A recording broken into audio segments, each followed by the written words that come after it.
Kibino kibi ddala mutabani wa Bobi Wine nabwe kityo yagobeddwa ku ssomero Lwakusangibwa Nenjaga. Jjukira akavidiyo kavaayo ng'omuvubuka ono anywa enjaye mu kusooka ne babyegaana mpola mpola era ng'oba oli awo bagenda mu maaso n'okuba nti bakava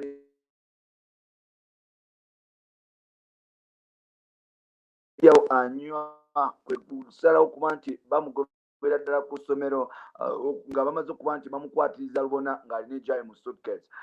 Amanya ge bamuyita Solomon Kyagulanyi Kampala nawe kityo wetwogerera St.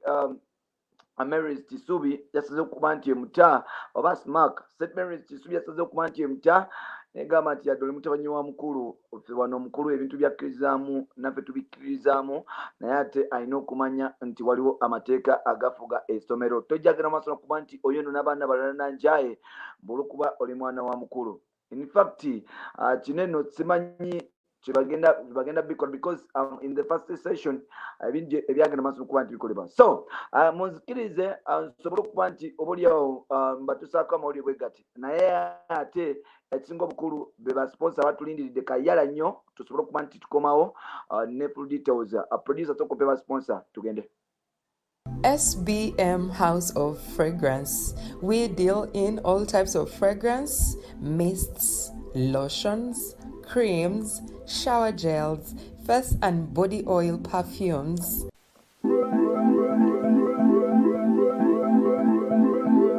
Contact us on 07043 00645 or 078 599 1435.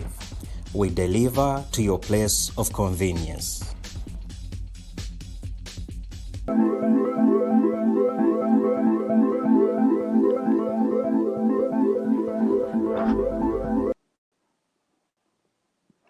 Bagamba ekiteezaala tekyala mu Lusoga bakoba nti ekiteezaala kizika. Bwe kiteezaala kizika oba mu Luganda bagamba nti ekiteezaala tekyala. So n'olwekyo His Excellency the Ghetto Gladiator omubanda wa Kabaka yagenda mu maaso n'okuba nti yeezaala.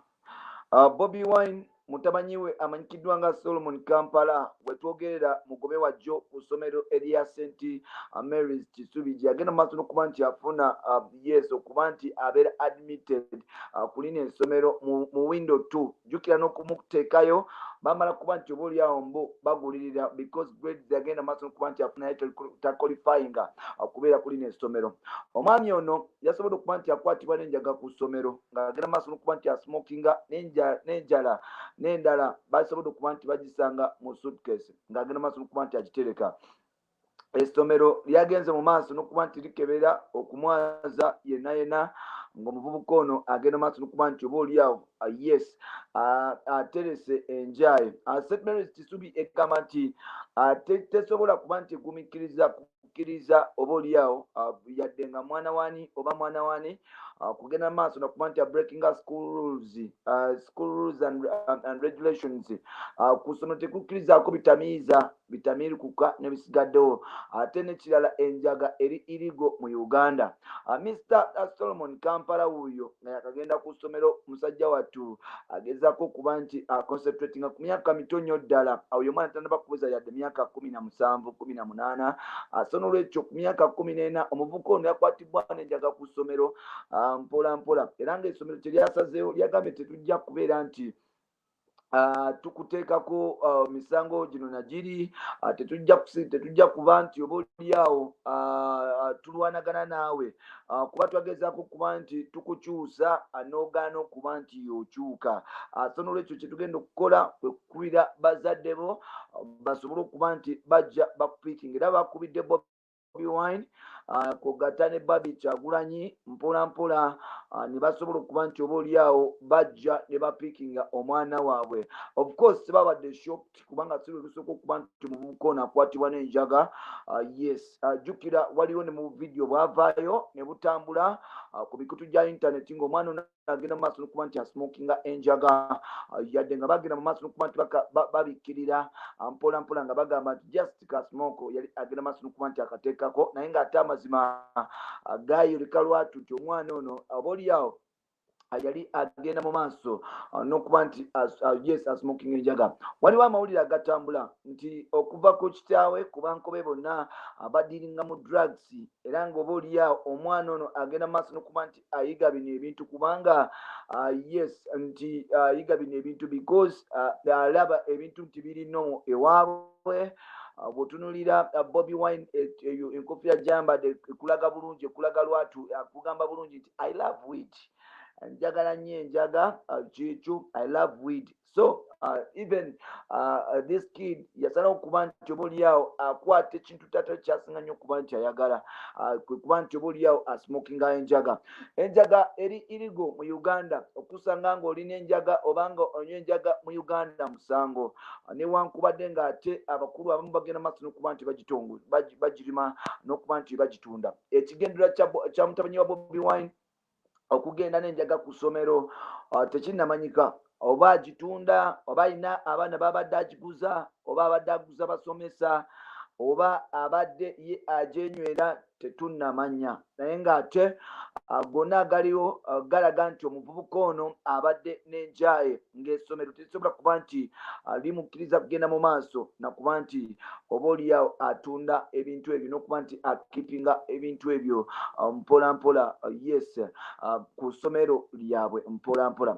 Solomon Kampala bw'otunulira history ne background ya tatawe His Excellency the ghetto gladiator Bobi Wine ekulaga nti oba oliawo obulamu bwe bwonna bubadde buzze butambulira ku njaye na transforminga bupya era nga bw'otunulira ebifaananyi bya Bobi Wine ebikadde bikulagira ddala nti ono omusajja mubanda wa ddala. Bobi Wine waliwo ebiseera Mzee Kale Kayihura bwe yagenda mu maaso n'okuba nti amuyiga oluvannyuma lw'okuba nti yakitegeera nti agenda mu maaso n'okuba nti atambuza okukukusa ku gato okunywa enjaga mu ggwanga lyatu Uganda. Omuvubuka ono n'avayo n'ategeeza nga Uganda bwegenda okumulema kubanga balemererwa okuba nti bakkiriza essada okubeera irigo. Omuvubuka ono yasobola okuba nti atambulamu n'agenda mu Amsterdam n'asobola okuba nti akola emirimu gye era nga enjaye mu Amsterdam Bobi Wine yaginywera kyere yavaayo n'ategeeza nti oba oliawo wano bamulemesa era bw'ayagala okuba nti anywa enjaga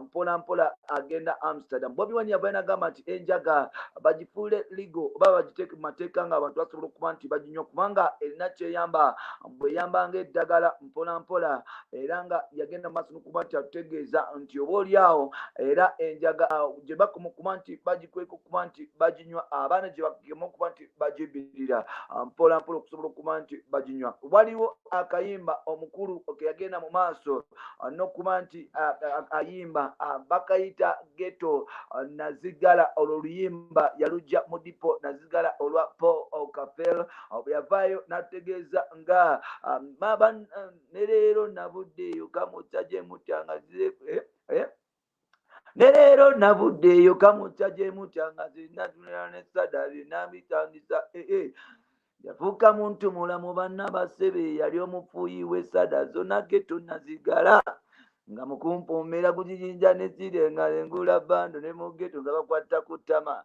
twali kawagano ne Joseph Mayanja nga katufuuyira fege tumawulezi mu buja twali bakitalo nnyo n'okusinga denja nga bwe tubasanga majenwa ebintu bitukubaza obuma n'avaayo n'atugamba nti togigezangako eno njaga mbi nnyo nnyo ekyankalanya n'obwongo tokigezangako muganda wange omusomi sebulibe okiteredda n'ayimba obwo obuyimba bonna naye unfortunately oba oliawo yagenda mu maaso n'okuba nti aspiringa omu ku baana be abato nti engeri gye kiri nti Bobi Wine is a wonderful like alina kye bayita wonderful story alina background oba oliawo abantu gye bagenda mu maaso n'okuba nti oba oliawo beegomba eri inspirational oba oliawo ne mutabani we gyagezaako okuba nti yakwata nti Bobi Wine ye muvubuka eyasobola okuba nti ali wa ghetto n'akola ebintu byonna ng'akeera ku makya ne yenywera enjaye ye ne ba Butcherman ne ba Banjo n'agenda maaso n'okuba nti anywa ne basiza enjaga yaabwe naye yasobola okuba nti ate akyuka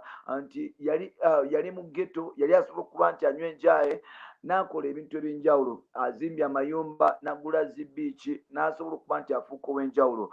Unfortunately n'eyo chapter nti akuba endongo, n'azimba amayumba, n'agula zibiiki n'ebisigaddewo, n'akyuka era still Bobi Wine n'ajja mpola mpola, n'asobola okuba nti agenda mu byobufuzi, n'afuuka MP, n'esimba kuba president, naye nga inspiration ye like ng'ebintu abikola smartly. So n'olwekyo Mutabani oba oliawo naye gwe yasizeewo okuba nti akwata omulimu gw'okuba nti oba oliawo afuna ku background ya taata we, nti oba oliawo batandika okugamba nti taata we yali munyi wa Njaga, naye kati agezaako okuba nti adaptinga story mpola mpola.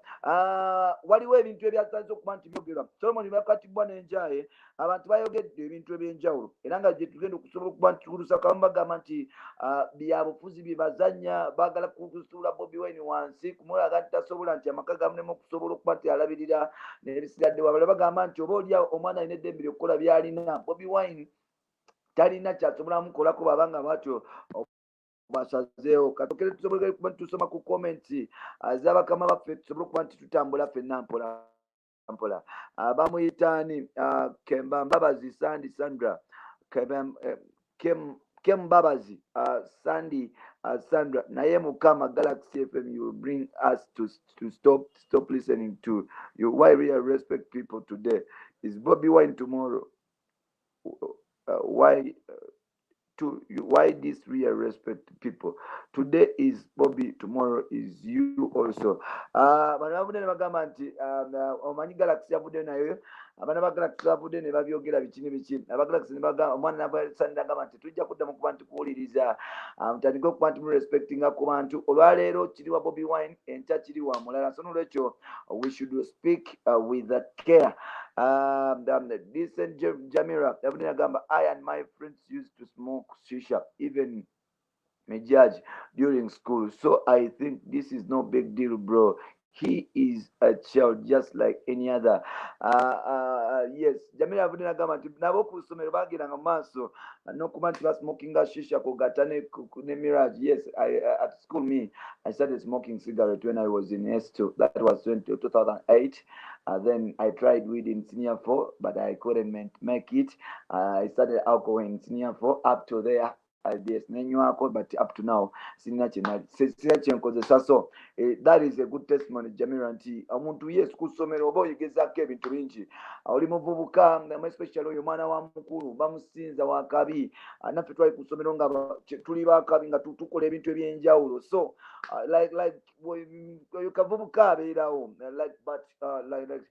tuleme kujajinga nnyo Mr. Solomon Kampala, but still tulina kikuliriza mbu bibeerawo, because at the end of the day bijja kuhappeninga bisobola okuba nti biralula abaana baffe. Naye ng'ate omwana batuuka mu state eyo just alina kuba nti ayogerebwako naye bulungi, tomukambuwalira kuba ajja kwekweka bikozesa ate aveeko mpola mpola.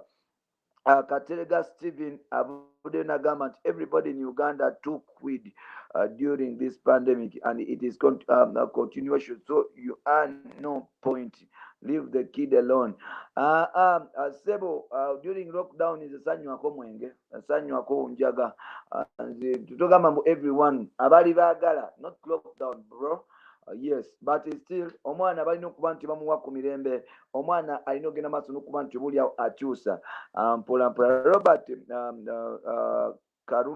Kirumira, even if it is true or not, can't be news and a surprise. Well, we had habits and schoolers byebyo anti abaana bagezaako okuvayo nga badipendinga omukulu nga bagamba oba mawulire oba si mawulire oba bituufu oba si bituufu, buli omu balina obuze bwabwe ku ssomero mpola mpola. Yes, so n'olwekyo tewali byosobola tugamba. Omulala nabana agamba a younger one of Museveni is more, so let darklings remain for darker.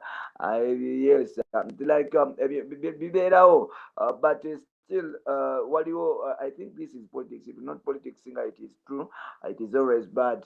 Yes, okubeera ng'omuntu asobola okuvaayo n'akola ebyo ebintu, because it doesn't make sense omuntu okuvaayo na smoking Nenjaga Kussomero nze kwetu kyendowooza and still Baby Cool was talking about this nagamba nti mugenda mu maaso n'okuba nti muyigiriza nga musinza n'okuba nti buli awo mutendereza abantu abo abanywa enjaga ne mubafuula balolomoddo bammwe naye ng'ate abantu bano bagenda mu maaso n'okuba nti oba oliawo bayina kye bayita society nti abaana bajja kugetinga inspiration from them but at the end of the day nga tebasobola kuba nti bamaintaininga bintu ebyo nga bo bennyini bye bakozesa era Baby Cool yaba nagamba nti temugolooza mbu bwe kiba nti okunywa enjaga kirungi nti mukkirizeeko abaana bamwe okuba nti buliawo banywa enjaga. So if weed is good, I think Bobi Wine, it is high time okuvaayo n'okuba nti preaching abatubuulire whether it is true or not, because Bobi Wine yavaayo natugambirawo nti enjaga mbi nnyo tugigezangako muganda wange omusomi, but unfortunately things are turning on his back.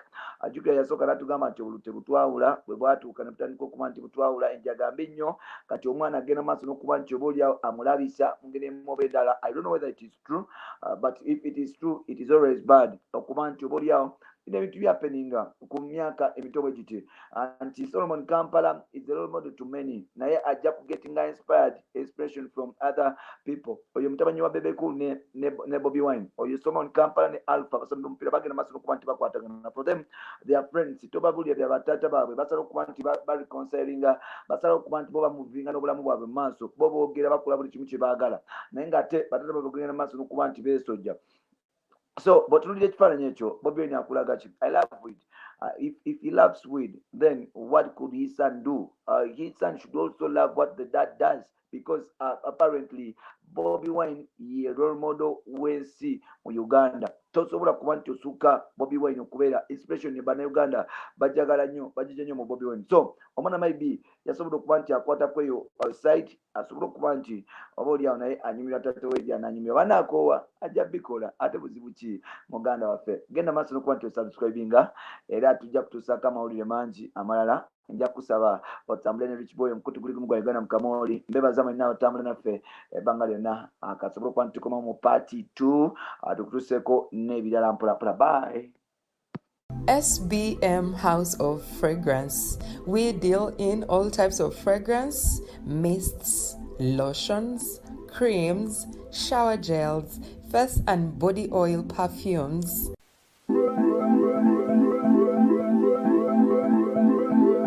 Contact us on 07043 00645 or 078 599 1435.